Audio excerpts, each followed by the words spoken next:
Assalamualaikum warahmatullahi wabarakatuh. Perkenalkan, nama saya Muhammad Ali Ihwan dari Prodi Pendidikan Agama Islam, mata kuliah Sejarah Pendidikan Islam. Adapun materi yang saya akan jelaskan pada kesempatan kali ini yaitu filsafat dan sejarah pendidikan Indonesia. Setiap pemikir mempunyai definisi berbeda tentang makna filsafat karena pengertiannya yang begitu luas dan abstrak.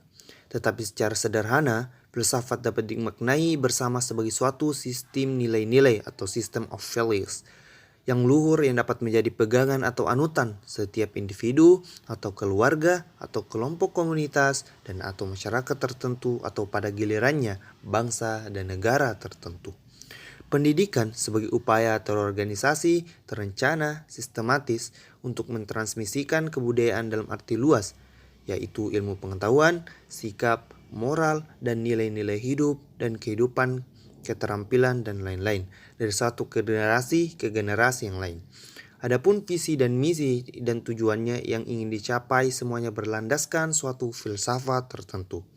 Bagi kita sebagai bangsa dalam suatu negara bangsa atau nation state yang merdeka, pendidikan kita niscaya dilandasi oleh filsafat hidup yang kita sepakati dan anut bersama.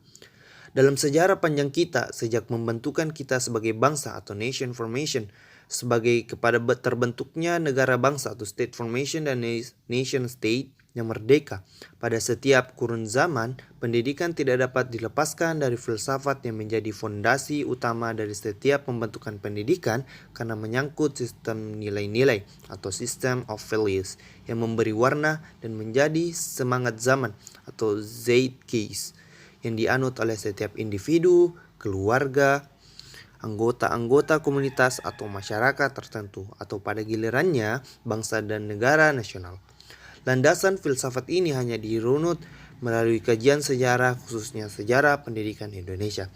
Sebagai komparasi di negara-negara Eropa dan Amerika pada abad ke-19 dan ke-20, perhatian kepada sejarah pendidikan telah muncul dari dan digunakan untuk maksud-maksud lebih lanjut yang bermacam-macam.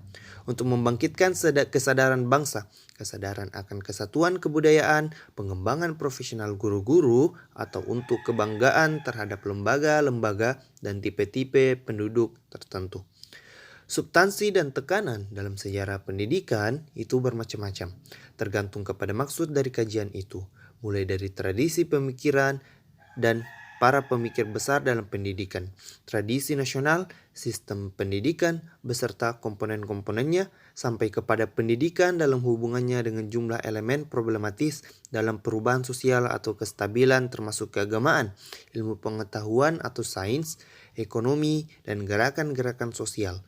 Sehubungan dengan MI, semua sejarah pendidikan erat kaitannya dengan sejarah intelektual dan sejarah sosial.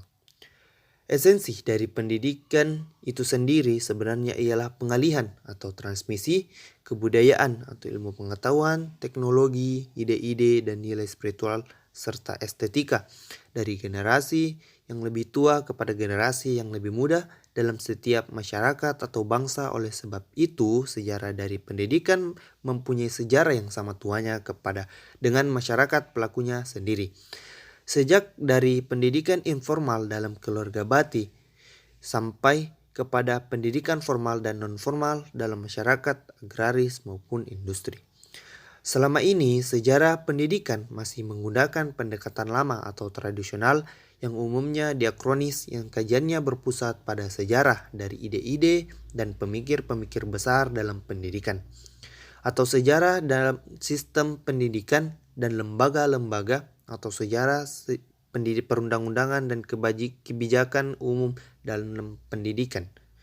Pendekatan yang umumnya diakronis ini dianggap statis, sempit, serta terlalu melihat ke dalam, sejalan dengan perkembangan zaman dan kemajuan dalam pendidikan beserta segala macam masalah yang timbul atau ditimbulkannya.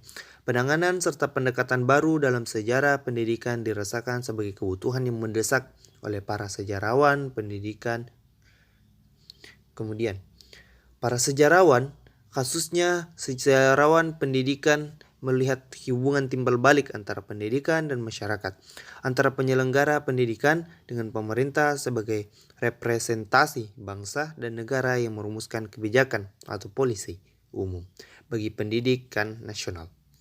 Produk dari pendidikan menimbulkan mobilitas sosial atau vertikal maupun horizontal.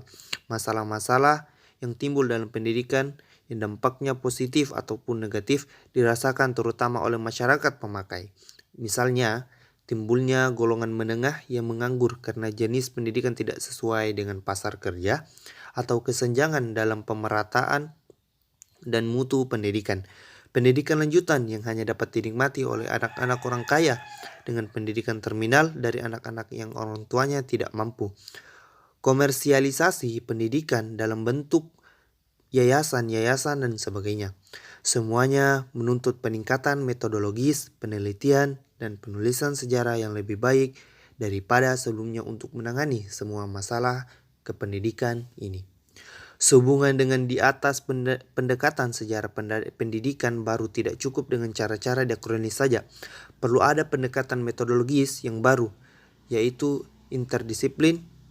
Dalam pendekatan-pendekatan interdisiplin, dilakukan kombinasi pendekatan diakronis, sejarah dengan sinkronis ilmu-ilmu sosial.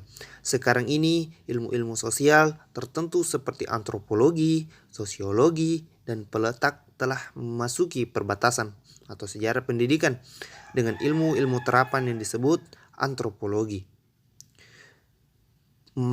Pendidikan, sosiologi pendidikan, dan politik pendidikan. Dalam pendekatan ini dimanfaatkan secara pendidikan optimal dengan maksimal hubungan dialogis, simbiosis mutualisme antar sejarah dengan ilmu-ilmu sosial.